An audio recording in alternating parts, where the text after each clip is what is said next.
All right, so up next, we had probably one of my favorite segments of the night: Adam Rose versus Jack Swagger. Yes. Now, Ashton, you know what? I'm gonna let you take the reins for this one because especially the finish, I could tell like you were really approving of how this match went down. Oh, it was so good. So we came back from a commercial break, and Coulter was in the ring talking about how Adam Rose needs to get deported, and all of his Rose buds need to either get deported or go to jail because they're all unemployed, and all they do all day for every day of the week is ride around on a bus and have a good time. And you people, of course, referring to the crowd, pay for them to do that. So he was getting the heel heat there, and then he did the "We the People" thing, and then Adam Rose came out. No awful Indian sounding music for the party to come out. Just cut straight to his theme, which I am a huge fan of because that annoyed the crap out of me that they even tried to do that. So I'm glad they did that. And the match was pretty much all of Rose's signature offense. This was the first time that he did the choo choo Bronco Buster thing that he does in a WWE television match, which was great. But to me, the real highlight was his finisher has been modified.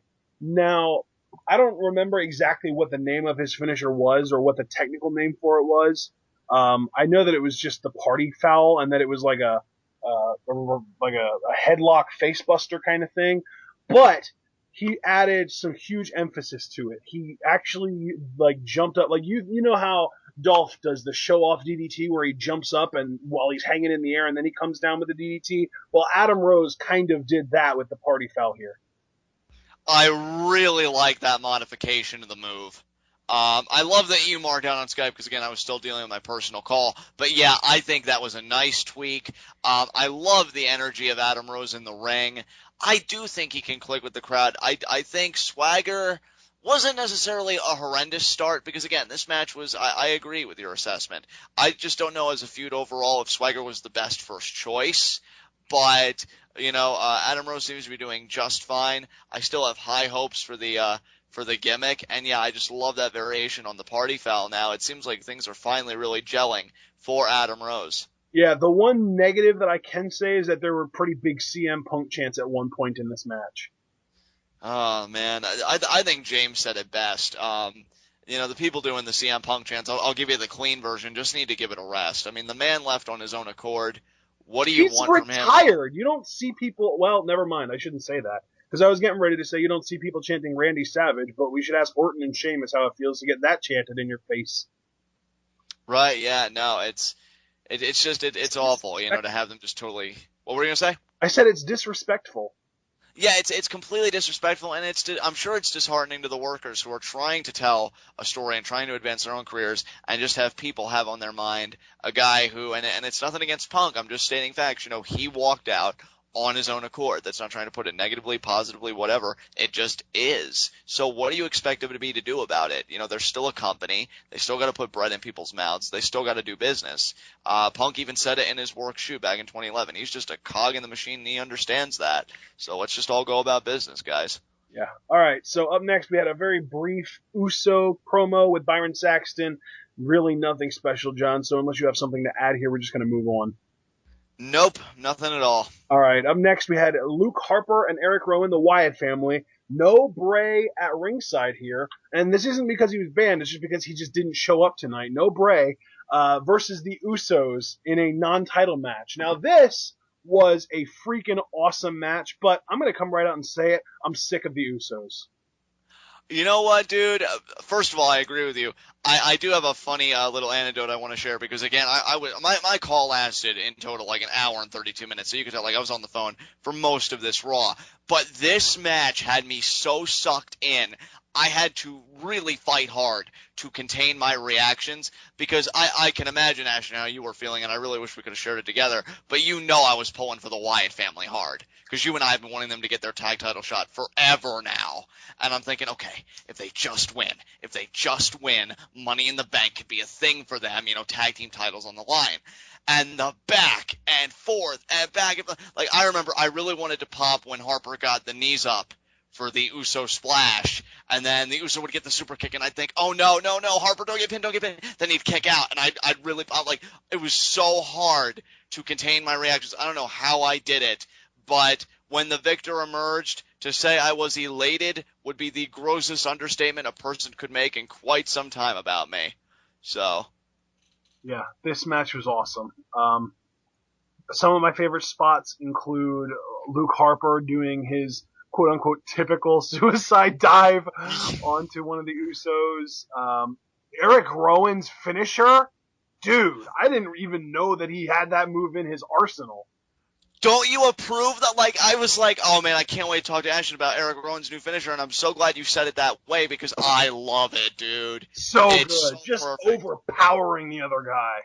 Well, it's so perfect for a man his stature and everything. Like with Luke Harper, you expect something a little bit more. I'll use the word athletic because of what we've seen him do. But Eric Rowan, we've always known as just that pure animalistic power kind of guy. I feel like And it's man, did he halfway between a side effect and a rock bottom. Yeah, in fact, there is a word for it. In fact, I've seen that move before because I play a lot of WWE 2K14. That's actually one of Sandow's signature moves. Don't ask me why they gave it to him. But, I forget what the technical term is called. But yeah, now that Rowan is using it, I think it's a perfect fit. Yeah, it is awesome. Yeah, they beat the Usos. And you know what's so great about this win, Ashton? There was no Cena and there was no Bray, and the Wyatt family took care of business on their own clean. Yep. That was awesome. Yep. And now I have to wonder, are they going to get a tag title match on a random episode of like SmackDown or main event? Or are they going to actually get their tag title match at Money in the Bank? That's my question. And you know what my answer is? No matter what the venue, we can all agree that they deserve a shot at the tag team titles. So whenever they get it, as long as they get it, this guy here is one happy wrestling fan. Absolutely, dude. This was a great match. Wyatt family wins. Hopefully they get their comeuppance here soon, and ideally at the pay-per-view. So up next, we had our first and actually only Money in the Bank qualifying match of the night, Alberto Del Rio versus Dolph Ziggler. And while this match was good, it was easily the most disappointing segment of the night for me. Now, let me just ask as a quick follow-up, is that because of the outcome? Yes. Then I'm right there with you. This was a great contest for me, and I especially had the emotional investment because even when it was announced, I remember just really exclaiming to Ashton through Skype, "Yes! Let's go, Ziggler!" And he's like, "Yeah, we're both into it because we're thinking, yeah, it's Dolph. This is gonna be it, man. He's gonna get back in the picture because Del Rio really hadn't been doing anything, and you can't say that Dolph was doing much better, but he was cutting the passionate at promos. He was getting the occasional win here and there. So you think, yeah, this is going to be Dolph's launching pad. Nope. Dean Ambrose. Nope. Yeah, I mean, it was great back and forth, had some great spots, but in the end, Del Rio locked in the cross arm breaker, and Ziggler taps out, which means we have to put up with Del Rio in a ladder match either for the briefcase or for the championships, regardless of what's hanging above the ring. All I know is it's still too good for Del Rio. Yeah, I mean, I feel like they've really done a good job of bringing Del Rio down to a level that makes more sense for him from a crowd reaction standpoint. Why WWE? I mean, if you really want to base people's status in the company from a kayfabe standpoint on crowd reaction, how does Dolph Ziggler not deserve this shot? Exactly. Didn't we have "We Won Ziggler" chants last night at Payback? We had We Won Ziggler chants, yeah, pretty much all night last night. Plus, we had Let's Go Ziggler chants all throughout this match tonight. I mean, he's so over. It was your decision, guys, to turn him babyface because, quite frankly, I believe he can pull really any alignment off at this point with how people respond to him because he's just so good. And he Right, cuts. that's the thing though, dude. I feel like his talent would be wasted as a heel right now. Right, no, I agree. I agree, especially with the developments that we got tonight, which I cannot wait to talk about. But, yeah, being a babyface is a good fit for Dolph. But the thing is, he cuts the app promos. He gives the performances. My heart broke for him in the Beat the Clock challenge when he was in an eyelash away from beating the time, and beating Mark Henry and getting that title shot. So fine, he comes up short. When he's in the qualifying match, I'm thinking, oh, awesome. And honestly, I don't know why, but when Del Rio was on the other side, for some reason, it even boosted my confidence because I'm thinking, Del Rio's kind of in a lull right now. He seems to be kind of winding down. So Yeah, maybe this is Ziggler's, yeah, it really and does. It really does feel like Del Rio is kind of in like the final months or at most final year of his WWE career, if not wrestling career altogether, with the announcement that he's planning on retiring soon. And it's, he just seems jaded and kind of done with the company. And now all of a sudden he gets this one. Obviously he's not going to win Money in the Bank, but we know that ahead of time. If you would have put Ziggler in that match, we would have been like, holy crap, are they going to push Ziggler? Yeah, like that's the thing. Even though me and Ashton have really been speculating, and I think in our minds, depending on how it all shakes out, we have our locks. A guy like Ziggler makes you question everything. A guy like Del Rio, I mean, this isn't his first entry into the company. Like when he had his first Money in the Bank ladder match, and you think, oh man, they are just Del Rio's that flavor of the year for WWE, so they're really going to push him hard. We're way past that stage, so he doesn't have that effect anymore. I really feel like this was a waste, and it's a shame because, again, it was a solid in-ring bout. I just feel like the wrong guy went over, and Ziggler, really, I'm going to be blunt, gets screwed again, and I just really disheartening.